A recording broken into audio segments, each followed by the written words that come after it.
अस्सलामुअलैकुम। प्रोग्राम अक्स बरक्स के साथ मैं हूँ शाइस्ता शहजाद। नाज़रीन, आज बड़ी डेवलपमेंट हुई है। बानी पाकिस्तान तहरीक इंसाफ इमरान खान से बिलाखिर 27 रोज के बाद 4 नवंबर के बाद उनकी बहन उज़्मा खान और उनके वकील की मुलाकात हो गई है। बानी पाकिस्तान तहरीक इंसाफ की हमशीरा उज़्मा खान ने इमरान खान की सेहत ठीक होने की भी तस्दीक की है। अडयाला जेल रावलपिंडी में बानी से मुलाकात के बाद उज़्मा खान जेल से बाहर आई और मीडिया से गुफ्तगू में कहा कि इमरान खान की सेहत बिल्कुल ठीक है। खान साहब ने उज़्मा खानम के जरिए पैगामात भिजवाए। बहन उज़्मा खान के मुताबिक इमरान खान ने तहरीक की जिम्मेदारी अल्लामा राजा नासिर अब्बास और महमूद खान अचकज़ई को दी है। उन्होंने कहा कि वो अलायंस के लीडर्स हैं और वो तहरीक के लिए जो कॉल देंगे सारी पीटीआई उन्हें सपोर्ट करेगी। खान साहब ने कौमी असम्बली में पार्लिमानी लीडर के लिए शाहिद खटक का नाम दिया है। उज़्मा खान के मुताबिक इमरान खान सुहेल आफरीदी से खुश थे और उन्हें खिराज तहसीन भी पेश किया है। सुहेल आफरीदी के लिए खान साहब ने पैगामात भेजे हैं, ये मैं उनको ज़ाती हैसियत में दूंगी।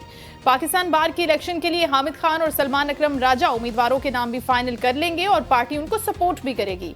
चवन पाकिस्तान तहरीक इंसाफ ने मुलाकात के बाद गुफ्तगू में कहा कि मुलाकातें पहले हो जाती थी तो इतनी तशवीश नहीं होती थी। बैरिस्टर गौहर साहब कहते हैं कि 4 नवंबर से बानी पीटीआई से किसी की मुलाकात नहीं हुई। अल्हम्दुलिल्लाह बानी पीटीआई की एक बहन की आज उनसे मुलाकात हो गई है। अगर ये मुलाकातें पहले हो जाती तो फिर इस सूरत हाल यहाँ तक ना पहुँचती। इस मुलाकात पर रद्द-ए-अमल देते हुए सेनेटर फैसल वाडा कहते हैं कि बानी पीटीआई से सियासी मुलाकातें मुमकिन नहीं है।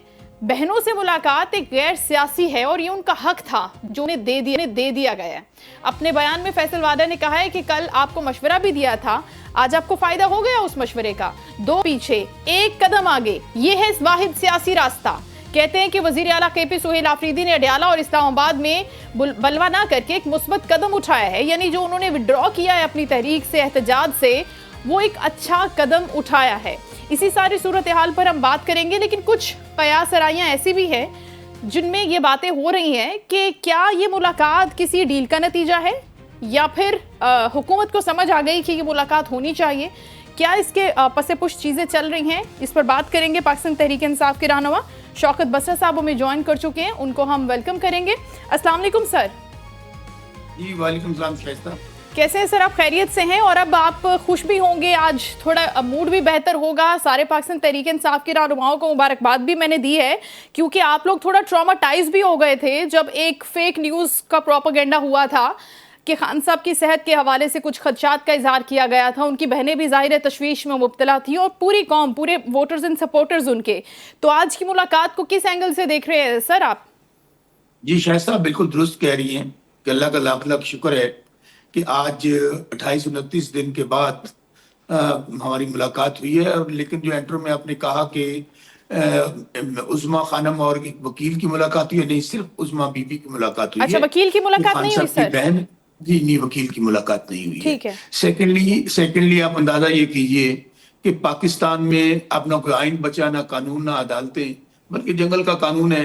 हमारे पास हाई कोर्ट, सुप्रीम कोर्ट के ऑर्डर मौजूद हैं। Supreme jail Islamabad chief justice को लिख कर देता है हमारी वकला सलमान अकरम साहब की मौजूदगी में कि जी मंगल को 6 लोग मिलेंगे, इस तरह फैमिली मिलेगी साथ, और जुमेरात को हमारे सियासी लोग मिलेंगे। लेकिन बदकिस्मती से आज 28 दिन बाद वो मिले हैं। हम ऑर्डर लेके जाते थे और सुप्रीम जेल और वहां का सिपाही, वहां का दरबान जजेस के फैसले को और उनके ऑर्डर्स को जूते की नोक पे रखता है, कहता है कौन होते हैं वो, क्या हैसियत है उनकी। आप इसको भी छोड़ दें कि हमारे जो चीफ मिनिस्टर हैं सुहेल आफरीदी, जो 5 करोड़ सूबे के नुमाइंदे हैं जी, वो हाई कोर्ट का ऑर्डर लेकर आते हैं। सारी रात खुले आसमान तले जमीन पर उस 6 टेम्परेचर में सर्दी में बैठे रहते हैं, लेकिन उनकी मुलाकात नहीं करवाई जाती और वो सुबह उसी तरह उठ के सीधे अदालत चले जाते हैं। तो डोगर साहब मिलने से इनकार कर देते हैं चीफ जस्टिस।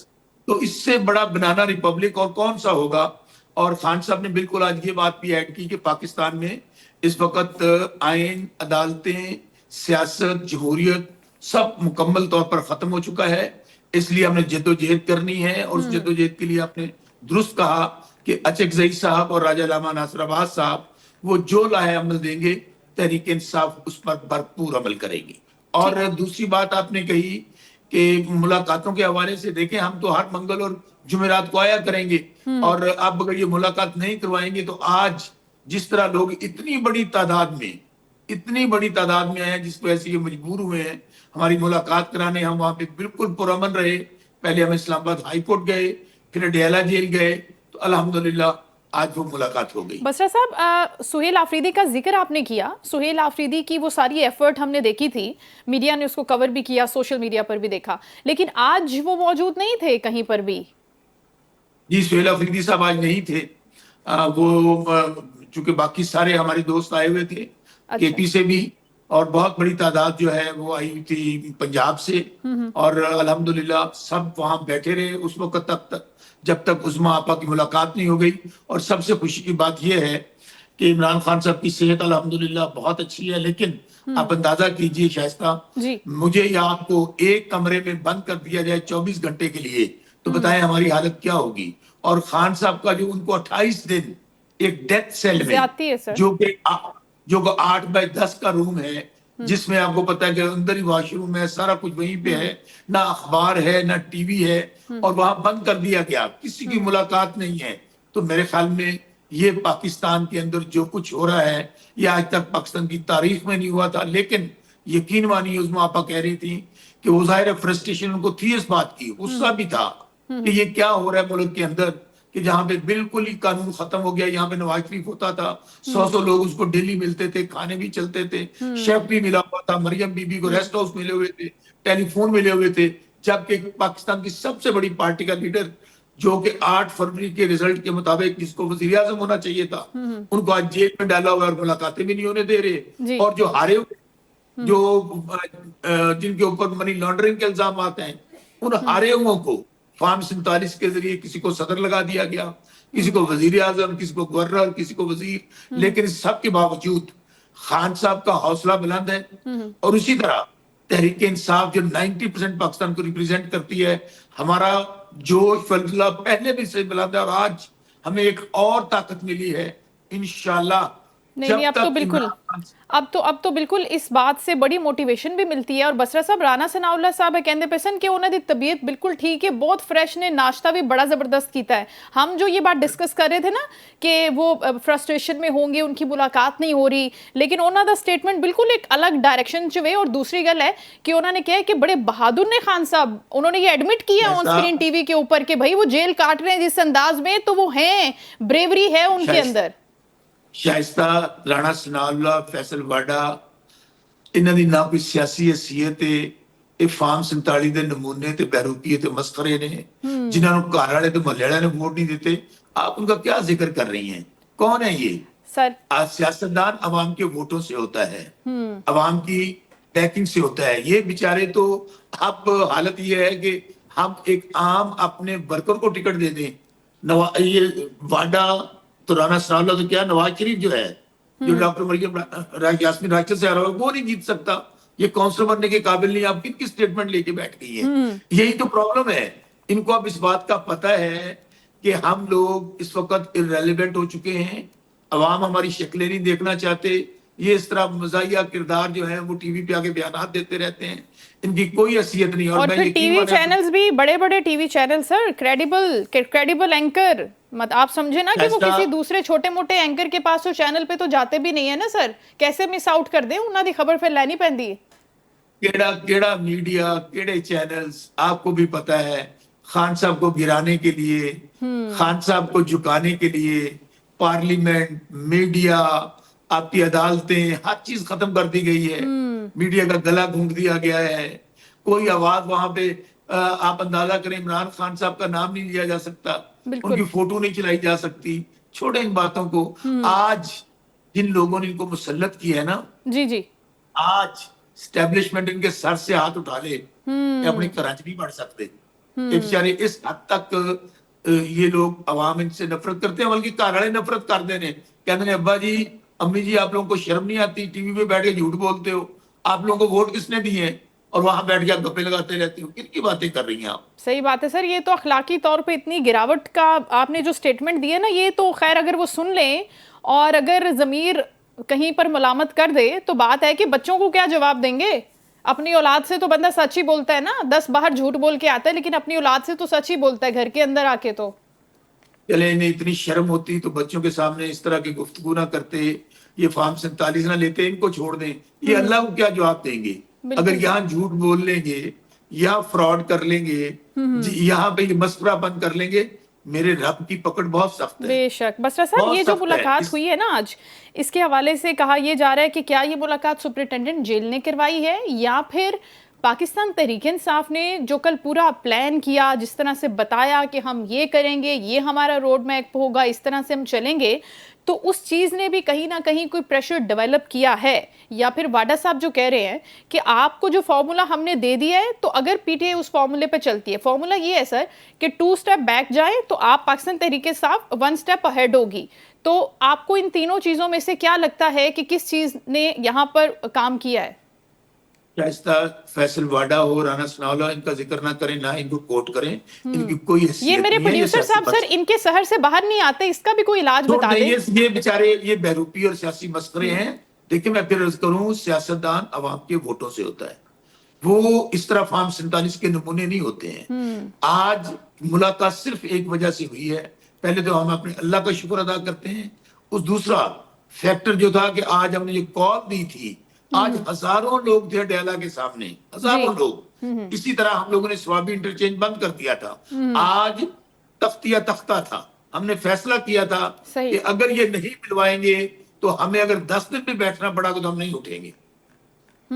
तो बसरा साहब, ये एक स्टेटमेंट कल आया था मुलाकात के हवाले से, रात गए आपने देखा होगा, बिल्कुल विड्रॉ कर गए थे मुलाकात वाले चैप्टर से जाके, एंड में सोने से पहले 12-1 बजे का टाइम है, लेकिन अब ये कह रहे हैं कि अगर ये मुलाकातें सियासी नहीं होंगी और इन मुलाकातों के बाद बाहर आकर सियासी गुफ्तगू नहीं होगी, सियासी स्टेटमेंट नहीं होंगे, तो ठीक है, फिर ये इसी तसलसल से जारी रहेंगे।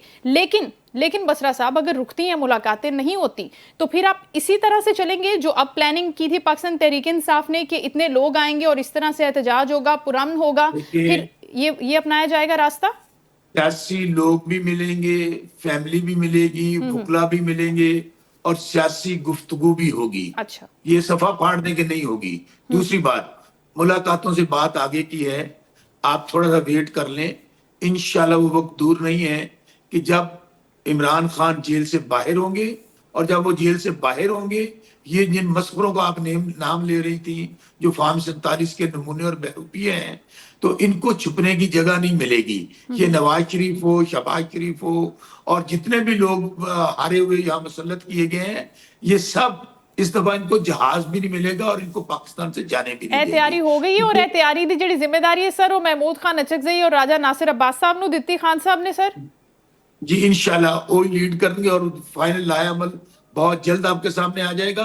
ये जो 5300 अरब का डाका मारा है ना इन लोगों ने, जो यहाँ पे आज 2-2 हजार 5-5 हजार वाले बेचारे वो जेलों में पड़े हुए हैं, यहाँ पर कोई हेलमेट नहीं पहनता, जो उसके पास लाइसेंस नहीं होता, उसको 2000 जुर्माना, 6 महीने सजा, और 5300 का डाका मारने वाले कोई सदर है, कोई वजीर आजम है, कोई चीफ सेक्रेटरी है, कोई आईजी है। इसलिए अब हम फाइनल लाएअमल देंगे, और इंशाल्लाह जब तक ये जाली हुकूमत का खात्मा नहीं होता, चैन से नहीं बैठेंगे। बसरा साहब, ये जो अभी इलेक्शन हुए थे, बाय इलेक्शन, जिसमें मरियम बीबी ने बड़ी मुबारकबादें भी दी, एक मीटिंग भी की, और आखिर में जो उन्होंने बात की मीडिया से, वो ये कहा कि अब पाकिस्तान तहरीक इंसाफ का बयानिया दफन हो चुका है, अब जो लोगों ने डिसाइड कर लिया ना, इनकलाब आ गया है, रेफरेंडम हो गया है, लोगों ने बता दिया है कि खिदमत की सियासत सिर्फ एक ही कर रही है, और वो केली पंजाब की बेटी मोहतरमा मरियम नवाज शरीफ साहिबा कर रही हैं। पाकिस्तान तहरीक इंसाफ जो कर रही थी, अब वो गया, कहानी खत्म। ये जो टिकटॉकर और जाली वज़ीर-ए-आला मरियम सफदर है ना, ये हारी हुई है महर शराफत से, जो अपना बेचारी इलेक्शन नहीं जीत सकी, जिदा अब्बा इलेक्शन नहीं जीत सकिया, जिदा चाचा इलेक्शन नहीं जीत सकिया। इनकी बातें सुन लें। मैं आज कह रहा हूं, इनको 8 फरवरी के इलेक्शन में 17 सीटें मिल गई थी, आज फेयर एंड फ्री इलेक्शन करवा लें, इनको 10 सीटें नहीं मिलेंगी। अगर इनको इतना जोम है कि हमारे बड़े वोट बढ़ गए हैं, हालत यह है कि टोटल 8% टर्न आउट था, हमने बायकॉट किया इलेक्शन का। जी आइंदा मेरा चैलेंज है इनको, ये फेयर एंड फ्री इलेक्शन करवा लें, फेयर एंड फ्री। ठीक, अगर नवाज शरीफ, मरियम, शहबाज शरीफ ये इलेक्शन किया तो हम मान जाएंगे कि ये वाकई 40 साल से तो पंजाब पे काबिज हैं, कब्जे के बाद सारे हार गए हैं, तो अब 2 साल ये टिकटॉक्स बन रही हैं, हमारे मनसूबों का इफ्तिताह हो रहा है, तो फिर डर किस चीज का है? फिर इमरान खान से मुलाकातें क्यों नहीं होने देते? एक मुलाकात से डरते। बिल्कुल। अच्छा बसरा साहब, आपने क्योंकि इलेक्शन का जिक्र किया कि हम सिर्फ 2 सीटों पर कंटेस्ट कर रहे थे, तो खान साहब ने तो सर इन 2 सीटों के भी बॉयकॉट का बोला था ना, मुकम्मल बॉयकॉट का। ये तो ये हमने किसका हमने फैसला? हमने गलत किया। हमने गलत किया, हमने उनका फैसला नहीं माना। हमें पूरा बाइकआउट करना चाहिए था। आप देख लीजिए कि पंजाब के अंदर तो खान साहब की हुक्म पर अवाम ने लब्बैक कहा और कोई लोग वोट कास्ट करने नहीं, 8% या 10% वोट कास्ट करने, अकेली नून लीग ही लड़ रही थी। केपी में जो हमने वहां पे इलेक्शन जीता हुआ था, जी जी। पहले फार्म 47 की वारदात डाली गई, अब फार्म 45 की वारदात डाल दी गई। लेकिन आइंदा खान साहब का हुक्म आ गया है, कोई by election Tehreek-e Insaf contest नहीं करेगी। बिल्कुल, और इसको फिर फॉलो भी करेंगे ना, ऐसे नहीं होगा कि बस आपने किसी ने अपनी मर्जी की और फिर वो हो गया। सर लास्टली सिर्फ सुहेल आफरीदी साहब के ऊपर बात करना चाहूंगी कि सुहेल आफरीदी साहब का मामला जो अब उठ रहा है और कहा यह जा रहा है कि अब क्योंकि खैबर पख्तूनख्वा गवर्नर राज की तरफ बढ़ रहा है, गवर्नर राज की ड्यूरेशन भी हम चूज कर लेंगे कि कितनी होनी चाहिए। अगर सुहेल आफरीदी साहब विफाक की साथ नहीं उस तरह से मिल बैठते, उनके साथ म्यूचुअली कोऑर्डिनेशन से काम नहीं करते या उनके लाइंस पर काम नहीं करते, आप यूं समझ लें, तो फिर हम डिसाइड कर लेंगे कि एनादा की करना है। तो इससे पहले गंडापुर साहब के साथ भी जो किया, केसेस के मामलात और सारे, आप बताइए कि क्या ये किसी इतने बड़े सूबे के वजीर आला के साथ किया जा सकता है? और जो ये स्ट्रेटेजी प्लान कर रहे हैं, ये जो गवर्नर राज किया, उसको कैसे देखते हैं आप? शायस्ता इन्होंने गवर्नर राज कल लगाना है ना, आज लगा दें। मुल्क के लिए और पाकिस्तान की आवाम के लिए 3 साल से मार्शला तो लगा हुआ है। पाकिस्तान में गुंडों का राज है। अगर इन्होंने गवर्नर राज लगाना है, गुंडा राज लगाना है, शौक पूरा कर लें। इनसे हम ना डरने वाले हैं ना घबराने वाले हैं। देखें, यहाँ पर इन्होंने हमसे 2/3 मेजोरिटी छीन ली, मखसूस सीटें छीन ली। अब अगर वहां पे गवर्नमेंट छीनना चाहते हैं तो बिस्मिल्लाह, ले ले जाके हुकूमत। लेकिन इंशाल्लाह मैं फिर आपको कह रहा हूं कि अब बहुत हो गया है। अब जो इन्होंने जुल्म जबर फिस्तायत करनी थी, जो इन्होंने पाकिस्तान के अंदर अंधेर नगरी बिछाई हुई है, बहुत जल्द अवाम इनका नाटका बंद कर देंगे इंशाल्लाह। राइट सर, बहुत शुक्रिया शौकत बसरा साहब, आपने ज्वाइन किया शो में और गुफ्तगू की, हमसे टाइम दिया हमें, और उनकी आपने गुफ्तगू सुनी कि उन्होंने इस मुलाकात के हवाले से ये बात की कि अगर कोई ये समझता है या इस गलत फहमी में है कि मुलाकातें होंगी और सियासी गुफ्तगू नहीं होगी, सियासी स्टेटमेंट बाहर नहीं आएंगे, जैसा कि आज भी आए, पूरी की पूरी इन्फॉर्मेशन बाहर आई है, जिस तरह से उनकी बहन ने बताया, आज़मा खान ने बताया है कि खान साहब के क्या पैगामात हैं, खान साहब ने इस तहरीक के लिए किसको कहा है, और फिर आगे रूट मैप होगा क्या, जिस तरह से बात होनी है उस तरह से होगी, किस तरफ किस डायरेक्शन में काम करना होगा, ये सारी चीज़ें उन्होंने बाहर आकर बताई हैं। और इस हवाले से पाकिस्तान तहरीक इंसाफ खासी पुरुमीद है कि मुलाकातों का ये तसलसल अब जारी रहेगा, और अगर जारी नहीं रहता, इसमें कोई रुकावट आती है, तो फिर हमारे पास प्लान मौजूद है कि हमें आगे करना क्या है। इसके अलावा अभी हमें प्रोग्राम में ज्वाइन कर रहे हैं रहनुमा इस्तेकाम पाकिस्तान पार्टी मोहतरम खुर्रम रोखड़ी साहब, उनको हम वेलकम करते हैं और उनसे बात करते हैं। अस्सलाम वालेकुम सर। बहुत शुक्रिया for joining my show sir. अब जो मुलाकात हो गई है, जो हो नहीं पा रही थी 4 नवंबर के बाद से, पाकिस्तान तहरीक इंसाफ ने कल एक तरह से ऐलान जंग किया, अच्छी खासी आवाज उठाई, एक प्लान दिया कि हम इस तरह से चलेंगे, अगर मुलाकात नहीं होती तो हम एक पुरअमन एहतजाज को आगे बढ़ाएंगे। वो नौबत आई नहीं है खुर्रम साहब, तो मुलाकात हो गई है, उनकी बहन की मुलाकात हुई है। सबसे पहले तो ये बताएं कि क्या अंडर प्रेशर आकर हुकूमत ने ये फैसला किया कि अब तो करवानी पड़ेगी, या इसके पीछे कोई और रीजन देख रहे हैं आप?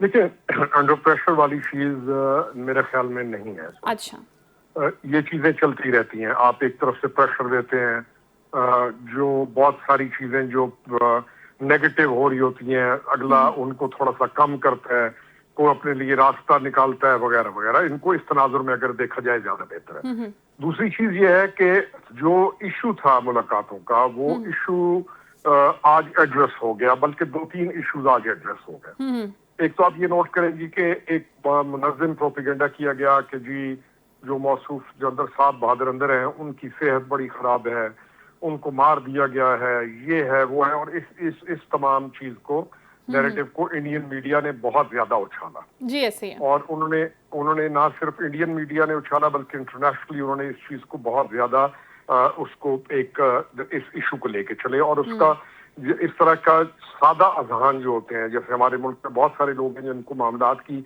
आगाही नहीं होती, तो उन पर इस तरह के प्रोपेगेंडा का असर पड़ता है। तो ये मुलाकात उन्होंने बहुत बेहतर कराया कि उस मुलाकात को करा के वो तमाम जो इश्कालात हैं या झूठ फैलाया जा रहा है वो सारी निगेट हो गई कि ही फिट हेल्दी बिल्कुल ठीक ठाक है।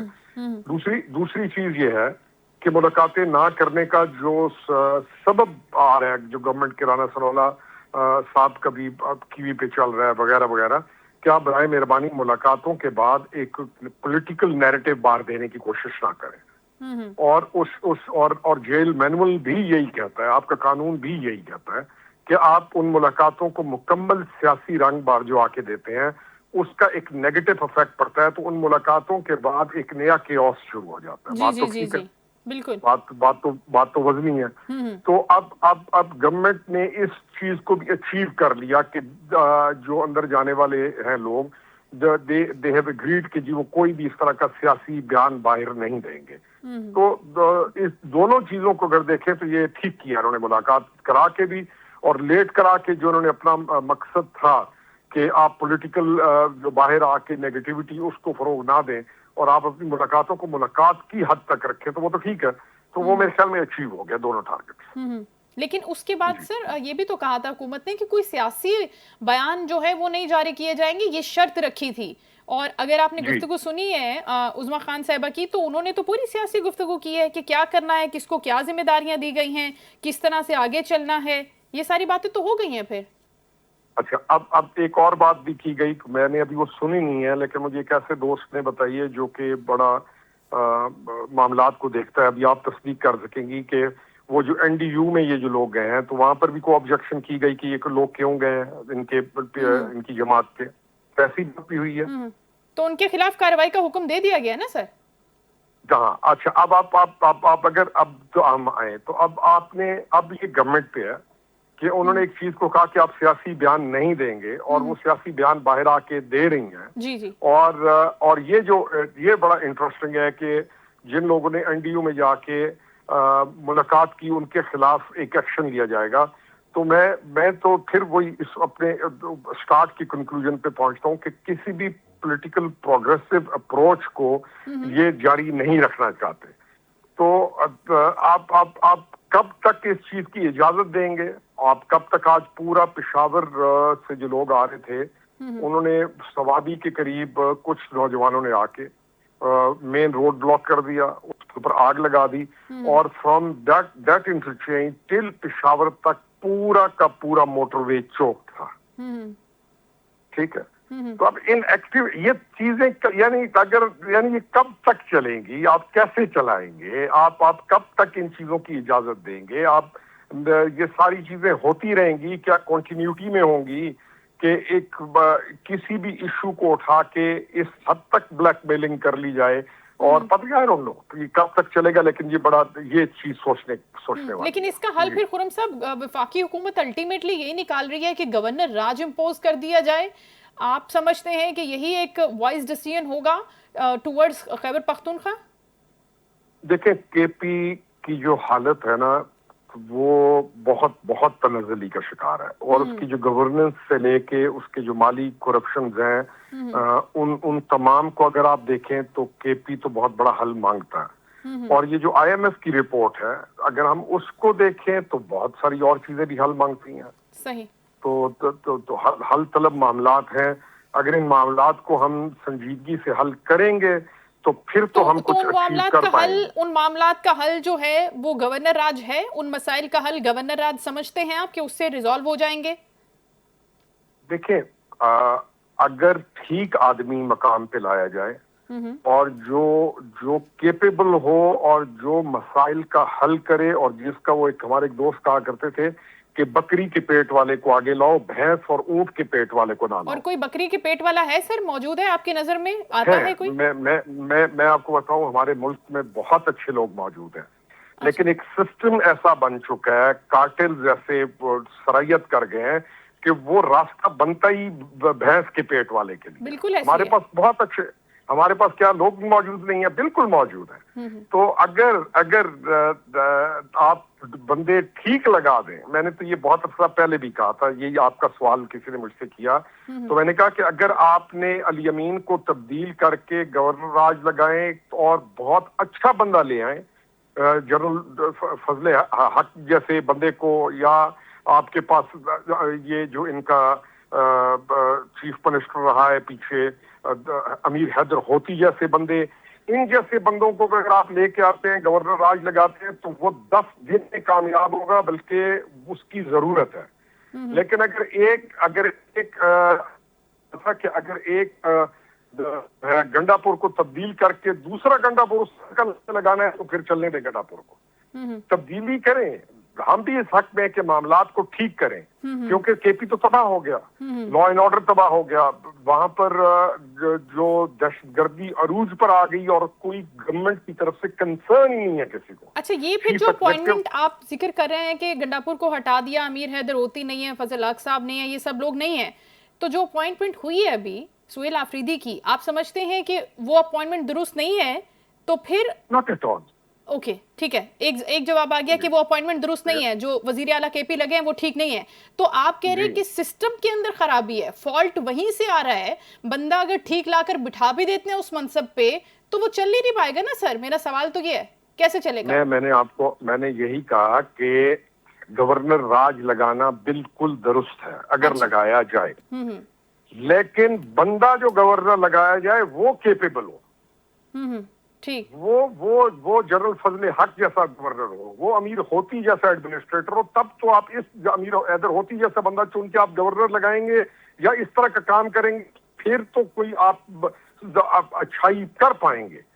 लेकिन अगर आपने वैसे गवर्नर राज, एक गवर्नर को तब्दील कर दिया, जो प्रेजेंट गवर्नर है उसको तब्दील करके कोई और कंबल लगा दिया, वो भी काम ना कर सके, फिर क्या फायदा? फिर कोई फायदा नहीं। बिल्कुल ठीक, फिर क्या फायदा? आपने क्या यानी फिर तो खोया ही सही ना, पाया ही कुछ नहीं। बिल्कुल ठीक। बहुत शुक्रिया खुरम रोखड़ी साहब, आपके वक्त का गुफ्तगू कर रहे थे आप इस हवाले से, और आपका यही कहना था कि गवर्नर राज अगर लगाया जाता है तो गवर्नर जो शख्स बिठाया जाता है, जो सूबे को देखता है, बागदौड़ देखता है, मामलात को देखता है, वो इतना कैपेबल होना चाहिए कि वो इन तमाम चीज़ों को, इन इश्यूज को रिजॉल्व कर सके और उसके अंदर इतनी सलाहियत भी मौजूद हो, वरना फिर ये स्टेप लेने का भी कोई फ़ायदा नहीं होगा। प्रोग्राम में आगे भी बढ़ेंगे, लेकिन यहाँ वक्त हुआ है शॉर्ट कमर्शियल ब्रेक का। Stay with us.